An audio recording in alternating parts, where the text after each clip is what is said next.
লা ইলাহা ইল্লাল্লাহুল আযীমুল হালিম, লা ইলাহা ইল্লাল্লাহু রাব্বুল আরশিল আযীম, লা ইলাহা ইল্লাল্লাহু রাব্বুস সামাওয়াতি ওয়াল আরদি ওয়া রাব্বুল আরশিল কারীম। এই যে বললাম, রেকর্ড হয়ে গেছে। এখন তো আর ইনস্ট্যান্ট মুখস্থ না হলো, পরে মুখস্থ করে নেবেন। আল্লাহ ছাড়া কোনো উপাস্য নাই, তিনি সুমহান, মহা সহিষ্ণু। আল্লাহ ছাড়া কোনো উপাস্য নাই, তিনি সুমহান, আরশের অধিপতি।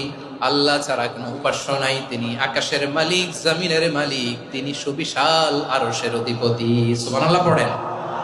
এই দোয়াটা কেউ যদি পড়ে যদি এর ওসিলা করে দোয়া করে, তাকে বিপদ থেকে মুক্তি দেয় কে? মনে থাকবে আপনাদের? তাহলে বিপদের প্রথম ধাক্কায় কি যেন পড়তে হয়? ইন্না লিল্লাহ। তারপরে কি বলে আল্লাহর কাছে নিজেকে সঁপে দিতে হয়?